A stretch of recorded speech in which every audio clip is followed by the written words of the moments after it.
민주당 전당대회가 사실은 더 재밌어요.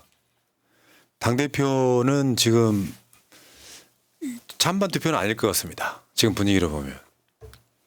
김두관 의원 나오는 것 같습니다. 그렇게 돼야죠. 그렇게 돼야 되는. 예.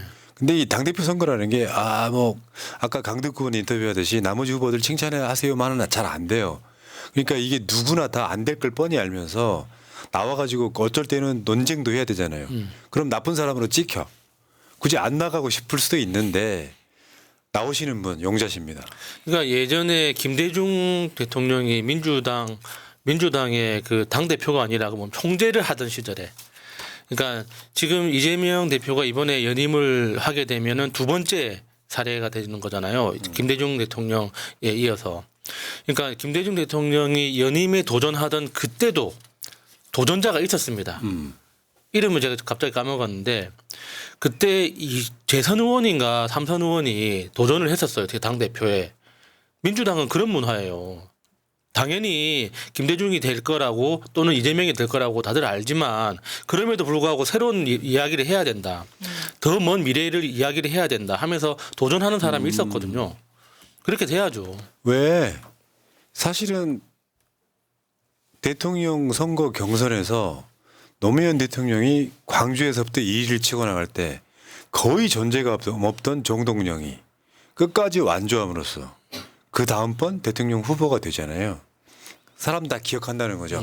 그런데 국민의힘 전당대회가 언론들이 많이 이렇게 관심 받으니까 실제로 여론조사에서 국민의힘은 좀 올라가고 민주당은 좀 내려가요.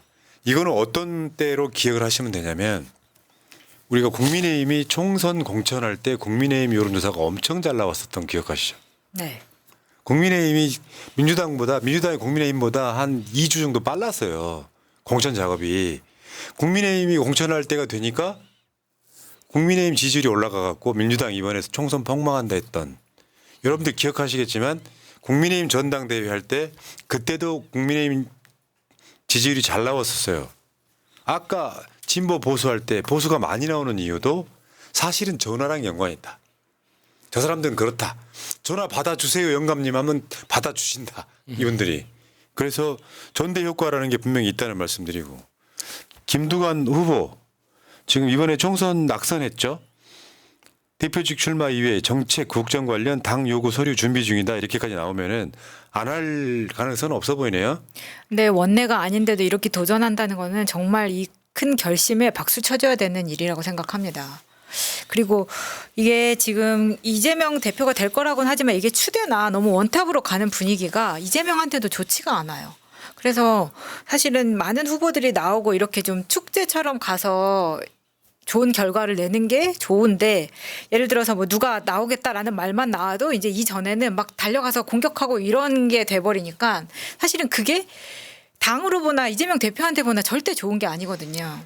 다시 말씀드리지만 이재명 대표가 77.77%로 당선될 때 민주당 전당대회 투표율이 어마어마하게 낮았습니다. 압도적으로 되는 분위기였기 때문에, 그러면 만약에 저 후보들이 아예 안 나오고 찬반 투표로 가고 막 중간에 또 그런 이야기도 나왔었잖아요. 지역마다 표를 까는 게 아니라 한꺼번에 까겠다. 긴장감이 떨어지니까 그런 과정에 나는 김두관 후보가 웬만큼 뭐 말도 안 되는 비판하지 않으면 그냥 우리 당에 도움되는 후보로 칭찬해 주면 좋겠어요. 저는 김두관 의원 외에도 그러니까 재선 의원이나 삼선 의원 중에 좀 과감하게 도전하는 사람이 한두 명 정도 더 있었으면 좋겠어요. 그러니까 이게 당선 가능성을 따지라는 게 아니라 정말 이렇게 너무 원론적일 수는 있지만 민주당이 또는 대한민국이 어떻게 어떤 방향으로 가야 하는가에 대해서 이야기하는 후보 있지 않습니까? 그러니까 지금 현재 이재명 대표는 굉장히 현실적인 이야기를 할 수밖에 없어요. 당면한 대권에 대해서 앞으로 이제 그다음 집권 전략에 대해서 이야기를 할 수밖에 없는데, 그것보다 훨씬 더 큰 이야기 있잖아요. 민주당 지금까지 100년에 민주당의 100년이 이랬다면 앞으로 100년은 이렇게 가자. 대한민국 100년이 이랬기 때문에 앞으로 대한민국의 100년은 이렇게 가자 하는 그런 이야기를 하는 민주당 대표 후보가 나와가지고 좀 민주당 내에서 그런 토론이 일어났으면 좋겠습니다. 맞아요. 볼만하겠네. 김두관 의원도 콘텐츠 훌륭하신 분이라 맞아요. 이재명 대표랑 둘이 뭐 서로 막 머리끄댕이 잡고 싸우는 게 아니고 그런 토론하면 참 볼만하겠네요. 문제는 최고위원 후보들인데요. 네. 왜냐하면 최고위원은 지금 장난 아니에요. 일단 다음 주 화요일 수요일이 후보 등록일이고 그리고 며칠 후 일요일 날 컷오프가 있어요. 근데 지금 저기 10명에다가 어제 최대호 안양시장이 출마 선언해서 11명이 됐습니다. 저 11명 중에 누구를 컷오프를 합니까? 컷오프할 사람이 아무도 없네. 아 그러니까 지금 내가 봤을 땐 최대호 시장도요. 저 뒤에 배석한 사람들 한번 보세요. 그러니까 지방자치분권의 몫으로 네. 저기에 지자체장 출신된 정치인들이 저기 뒤에 배석을 해주잖아요. 그러니까 왜 저번에 그 황명선 도전했던 거랑 좀 비슷한 논산시장 도전했던 거랑 네. 그 맥락이 좀 비슷하다고 보는데 저 지금 현재 출마 선언을 하거나 할 예정인 사람들 10명 리스트를 보면 솔직히 난 걱정스러워요. 표가 한 10표 있었으면 좋겠어요. 최고위원 10명 하면 안 돼요? 11명? 네. 그럼 한 명 빠져야 되는데 최고위원 10명 되면 근데 저 중에 지금 여성 후보가 강선우, 전현희, 이현주잖아요. 근데 여성 후보는 당연히 한 명이 당선되게 돼 있어요. 최고위원 5명 당선자 중에 여성 후보는 여성들끼리 등수를 매겨서 당선시킵니다. 그럼 나머지 4자리 갖고 싸우는 건데 김병주, 한준호, 정봉주, 김지호, 김민석, 민영배, 이성윤, 최대호 이렇게. 물론 너무 많으니까 이제 컷오프에서 탈락을 시킬 거고 그러면 지금 이 정도 되면 민주당 전당대회 안 재밌다고요? 재밌는데. 최소한 저 후보들 중에는 고민 적은 없잖아. 그러니까 이번 그 선거가 아까 어떤 분이 댓글로도 이야기를 했던 것 같은데 누굴 떨어뜨려야 되나가 아니라 다 됐으면 좋겠다. 저 중에 누가 돼야 되나 이런 고민을 하게 만들잖아요. 그 자체로 일단은 성공적인 것 같습니다. 근데 집단지성 놀랍게 발휘될 겁니다. 이재명 대표나 정권 교체에 누가 필요한지를 먼저 찾을 거예요. 그래서 찍는 사람들의 숫자가 쫙 이렇게 순위가 될 거라고 저는 생각합니다. 집단지성. 그러니까 지금 저 11명을 여기서 제일 중요한 건 제가 봤을 때 인지도라고 생각이 들어요. 다 찍고 싶은데 그중에 내가 찍게 되는 사람은 첫 번째 조건이 인지도예요. 내가 이 사람을 아느냐 모르느냐. 그렇죠. 그 두 번째는 필요성이에요. 이재명 대표나 민주당 지도부에 누가 있으면 좋겠다. 어떤 캐릭터가 있으면 좋겠다라고 생각을 하겠죠. 2장밖에 없으니까. 더군다나 지금 컷오프는 당원 50%입니다. 민주당 역사의 첫 테스트가 되는 거예요. 중앙위원회에서 야 너는 안 돼 하고 컷오프 시키던 건 이제 못해요. 재밌을 것 같습니다. 그러면 당원들의 어떤 붐을 일으키고 있는 사람이 굉장히 유리하겠죠. 너무 고민스러워요. 그래도. 그러니까요.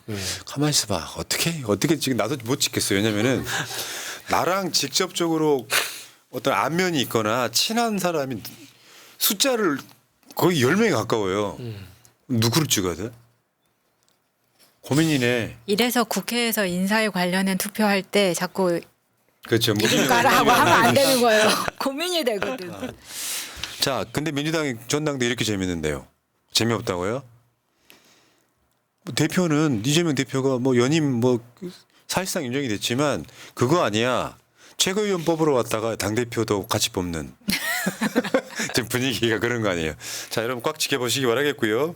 오늘 이재명 대표 습격범 김진성한테 1년 1심에서 징역 15년 선고됐습니다. 선고네요. 이게 검찰이 20년 구형했는데 판사가 15년 깎아준 겁니다. 5년 깎아준 거죠. 아니, 판사가 5년 깎아준 겁니다. 그래서 징역 15년이 됐는데 이게 사실은 저런 테러 미수 사건만 해도 기본적으로 10년 넘게 나와요 원래. 왜냐하면 내가 과실로 누구를 죽인 게 아니라 죽일 의도로 덤볐기 때문에 실제 살인범보다 더 중한 처벌을 받습니다. 15년이 그래서 더 짧게 느껴지고 15년이 뭐야라고 이제 분노하게 되는 거죠. 근데 이제 15년이라도 나중에 이제 3심 대법원까지 가봐야겠지만 더 깎일 수도 있죠. 그러니까 이게 가석방 조건이 붙으면 화가 나는 거고 가석방 없는 15년이면 진짜 중한 형이죠. 자, 오늘 다른 보도 하나 있었습니다. 이재명을 해치겠다. 흉기 들고 경찰 지구대 찾아간 70대 남성. 대체 한국 왜 그래? 술 먹고 그랬다 그러면서요. 막상 붙잡히니까 내가 왜 그랬는지 모르겠다. 윤석열이야? 술 이런- 먹고 뭐 저렇게 해도 됩니까? 그래서 이제 나라에서 나서서 마음 투자를 하겠다는 거 아닙니까 지금? 근데 그 마음 투자 그것도 뭔가 의심되는 게 너무 많아요. 그러니까 이 정신과 약품의 그 가장 대표적인 특징 중에 하나가 한 번 먹기 시작하면 못 끊는다는 거잖아요.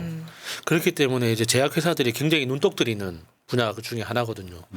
그러니까 미국에서 가장 큰 돈을 벌고 있는 제약회사들은 다 우울증약이나 이게 수면 관련된 그 수면 장애 관련된 약들을 팔고 있는 회사들이잖아요. 그러니까 우리나라도 지금 그런 방향으로 음모론을 제기할 수밖에 없는 거죠. 갑자기 뜬금없이 마음 투자 이야기를 나오는 게 그 마음 투자라는 말 자체가 너무 의심스럽지 않습니까? 맞아, 투자가 또 들어가니까 뭘 또 뽑아 왜 먹으려고 하는 변희재가 한 말 있잖아요. 윤석열의 가장 큰 약점은 지지자들이 정신병이라는 거. 30% 어, 고정적인. 디폴트값. 대한민국의 사회비용에 들어가는 거. 나라를 팔아먹어도 지지하는 사람들. 다 똑같은 맥락이라고 생각이 듭니다. 부끄러운 줄 알아야죠. 근데 다 했는데 정말 잘 먹고 잘 살게 해줘. 그러면 지지하는 거 이해한다니까. 그게 투표의 원리이기 때문에 이도 저도 아닌 거죠 지금 현실은. 자, 민주당 전당대회에 최고위원 고르는데 처음에는 한 5명 나올 줄 알았거든요. 최고위원 나올 시점이 아니에요 지금. 별 의미가 없는 최고위원이라고. 근데 지금 자기 캐릭터가 확실해. 최근에 정신 나간 국민의힘 김병주 의원. 이성윤 저 국회에서 뭐라 그런 줄 아세요? 윤석열 대통령이라고 안 하고요. 윤석열이라고 합니다. 그러니까 하나하나씩 뜯어보면 누구를 포기할 수가 없는 거예요. 그렇지만 우리한테는 두 표가 있습니다.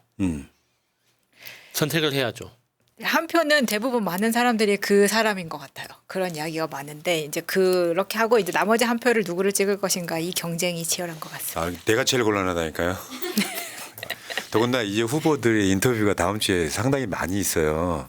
왜냐 예비 컷오프가 그 주 일요일 날이 있기 때문에. 아 근데 이게 좀 어렵습니다. 자 알겠습니다. 자 민주당 전당대회 이야기였습니다.